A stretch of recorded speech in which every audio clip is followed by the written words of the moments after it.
Chers amis, bonjour, bienvenue dans le conseil du samedi. Aujourd'hui, nous allons parler d'un entrepreneur, un visionnaire, un innovateur, quelqu'un qui a bouleversé notre mode de consommation, quelqu'un qui a créé de nouveaux produits, qui a créé de nouveaux besoins. Quand on parle de tablettes, quand on parle d'iPod, quand on parle de plusieurs autres choses, il s'agit de Steve Jobs.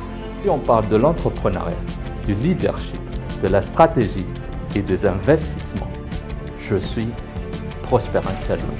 Steve Jobs a partagé beaucoup de choses dans sa vie. Des conseils, des informations, des façons de faire, son point de vue. Mais ici, dans cette vidéo, nous allons parler de 5 conseils. Ces 5 conseils, ce sont des conseils qui m'ont intéressé personnellement, qui ont percuté quand je les ai entendus pour la première fois, et je voulais les partager avec vous aussi. Votre chez vous à Madagascar en quelques clics. Maison et Tradition vous propose un pied-à-terre ou un investissement locatif. Le projet est porté par Solidis, une institution financière de confiance, partenaire entre autres de l'AFD et de la Banque mondiale.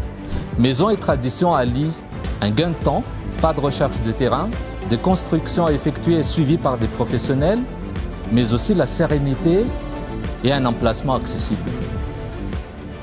Le premier conseil, c'est la passion.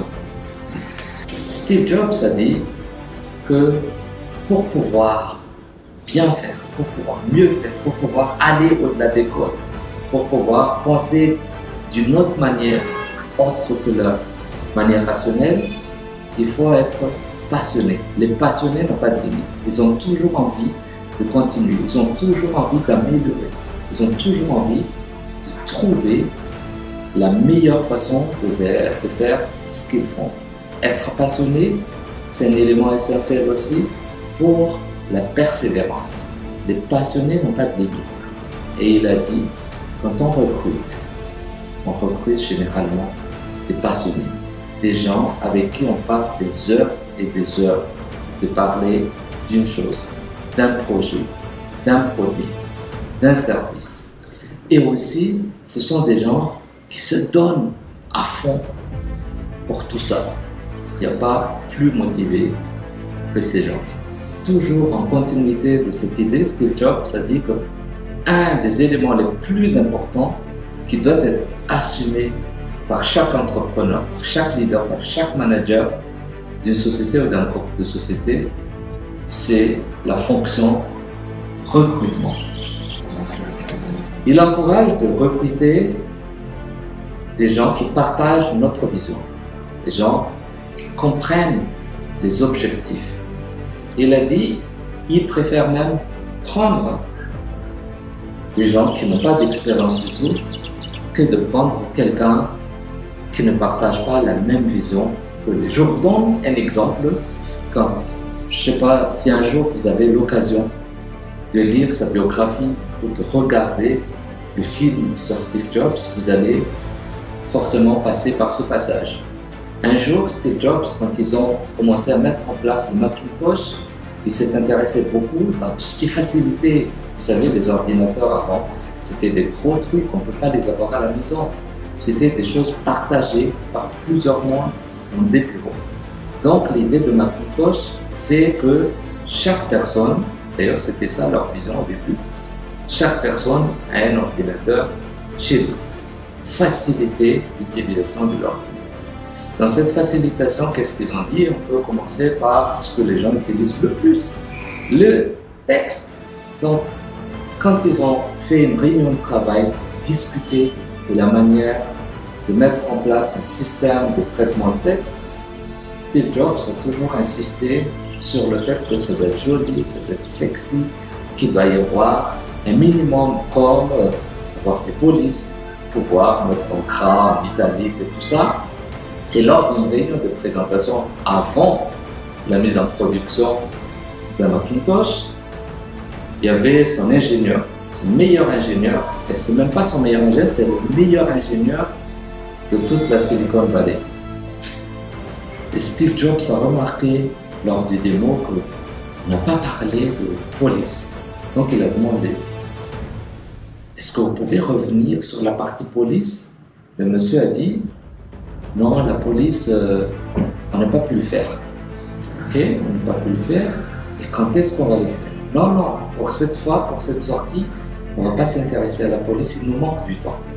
Steve Jobs a dit non, on ne peut pas parler de traitement de texte sans parler de police. Le monsieur a répondu, je suis désolé, mais on n'a pas le temps de tenir en compte. En plus, ce n'est pas le plus important. Et je pense que c'est cette phrase qui a signé leur séparation.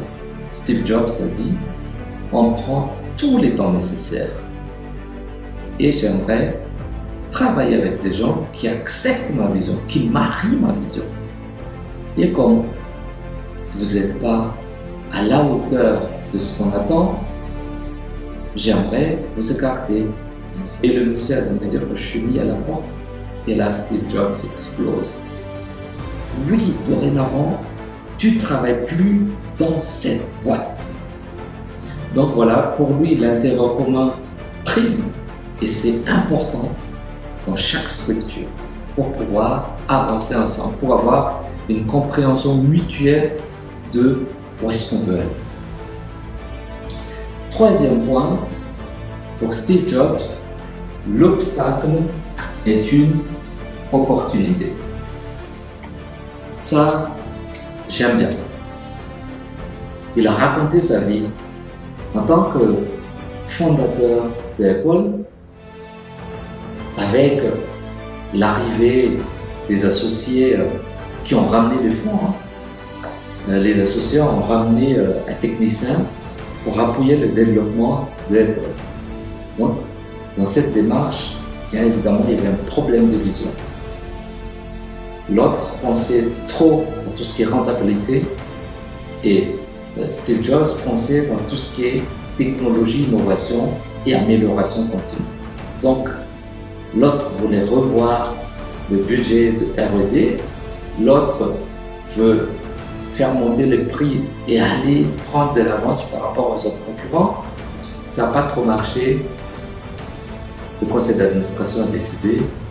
Steve Jobs, même fondateur, a été éjecté de son poste de PDG. Donc, il a raconté à l'université lors d'une sortie de promotion que ça faisait mal. Il n'arrivait pas à continuer sa vie tranquillement, il n'arrivait pas à dormir le soir, il se posait toujours des questions. Qu'est-ce que j'ai fait de pas bon? Où est-ce que j'ai merdé? Comment se fait-il que j'étais aveuglé et j'étais en train de faire perdre du temps à tout le monde? Donc, il se sentait coupable. Après, il a dit, quelques semaines après, il s'est rendu compte que ce qu'il aime faire, c'est ça, créer, mettre des choses en avant. Donc, il a créé une autre société qui s'appelle Next, qui a été rachetée par Apple à son retour. Il a mis en place Pixar, qui a explosé en termes de vente, des innovations. Pixar, c'est une autre histoire. C'est pendant cette période aussi qu'il a rencontré son épouse. Donc, l'obstacle est devenu un point de départ d'un épanouissement pour Steve Jobs. C'est pour ça qu'il a dit obstacle égale opportunité. Je sais, il y a plein d'exemples aussi. Chez d'autres entrepreneurs, je connais des gens. Prenons le TikToker, la star. TikTok qui vient de Sénégal, travailler en Italie et tranquillement, et pendant la période de confinement, il a perdu son job. Il est payé, je ne sais pas, de l'ordre de 1000 €, le minimum dans le temps. C'était il y a 2 ans.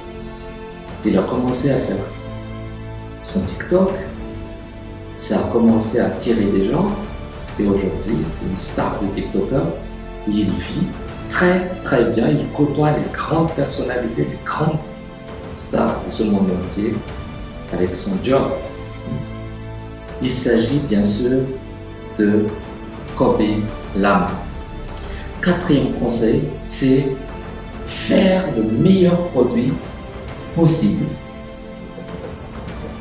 Qu'est-ce que ça veut dire?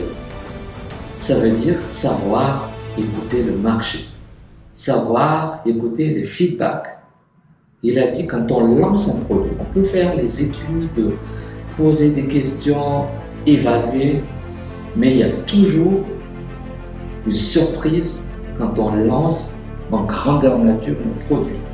Il y a des feedbacks et on améliore. Avec les téléphones, on améliore. Bien évidemment, avec la prochaine sortie, tout ce qui est point faible du produit d'avant, mais en même temps, les anciens produits, on améliore aussi leur performance avec le changement et la programmation de son OS. Tout ça pour créer de la valeur. Ça veut dire que l'utilisateur trouve de l'intérêt par rapport à la pertinence de l'utilisation du produit, par rapport aux fonctionnalités, par rapport à ce que vos produits puissent donner en comparaison avec les produits des concurrents ou à peu près les mêmes produits. Et ça ne s'applique pas qu'aux produits, ça peut s'appliquer aussi sur les services. Ce qui nous amène au cinquième et dernier conseil, c'est la réalisation de ses rêves.